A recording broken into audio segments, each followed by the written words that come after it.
Kia ora guys, Miss Lindsay here. Today I'll be discussing health-related issues for Year 9 health. The health issues I'll be covering in this video are ones associated with being overweight, being obese, with inactivity, poor lifestyle choices over a long period of time. I'll be looking at heart disease, diabetes and stroke.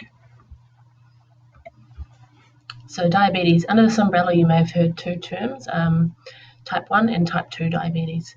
Type 1 diabetes can't be prevented, so it's not so much a health issue that we need to address within health education. We can't fix it or prevent it, so educating it is merely education. It's an issue within the body where pancreas doesn't make enough insulin to keep the blood sugar levels within the normal ranges. There are cells in the pancreas called the beta cells, which get attacked by the body's own immune system, leaving the cells incapable of creating the required insulin. Type 2 diabetes, on the other hand, usually can be prevented with a healthy lifestyle, including diet and physical activity. Just like with type 1, type 2 diabetes occurs with the body being unable to maintain blood glucose levels, can sometimes be linked to high blood pressure and high cholesterol, and is most common between 30 to 40 years old. It can't be cured, but it can be managed with a healthy lifestyle. Heart disease or cardiovascular disease comes in many forms. Congenital heart diseases are ones that you're born with, such as leaky valves. Heart arrhythmias are associated with irregular pumping of blood around the body. So this could be like tachycardia, where the heart beats too fast, or bradycardia, where it beats too slowly. Coronary artery disease is a narrowing of blood vessels that can lead to cardiac arrest or heart attack. And hypertension is chronic or long-term high blood pressure. High body fat, specifically around the middle of the body, is associated with increased risk for heart disease. Not only do increase of fat cells in the body increase inflammation, but also high levels of LDL or lower density lipoprotein cholesterol and triglycerides, which are fat cells in the blood, can increase plaque buildup in the arteries.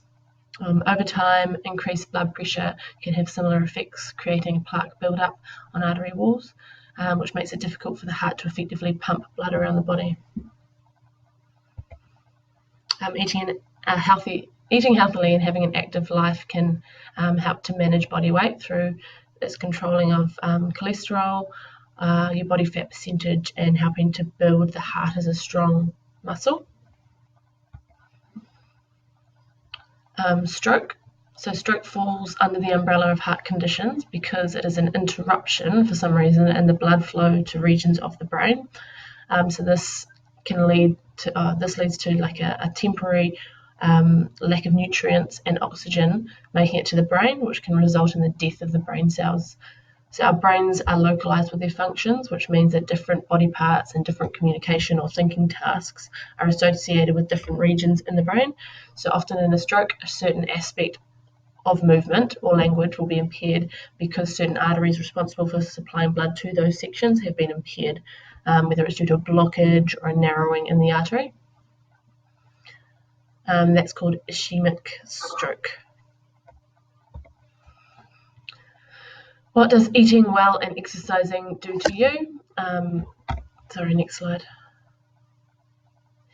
What does exercising well and eating well and exercising do to you? So having a healthy lifestyle means you're less likely to experience the buildup of LDL cholesterol and circulating triglycerides in your blood. Foods high in saturated fat contribute to these levels rising, which can in turn lead to plaque buildup in your arteries and fat cells around your organs. A good exercise or activity regime can help to manage body fat deposits around your body and where those are. Cardiovascular fitness training can help to train the heart as a muscle that will effectively pump blood to working muscles. And a lower body weight or levels of fat cells in the bloodstream are linked to creating a reduced risk for diabetes. So to summarize, we've covered some issues associated with being overweight or inactive. These include diabetes, heart disease, and stroke. We looked at what different cardiovascular conditions are covered under the umbrella of heart disease. And finally, we discussed how eating healthily and exercising regularly can reduce the likelihood of experiencing these issues. Thank you for listening.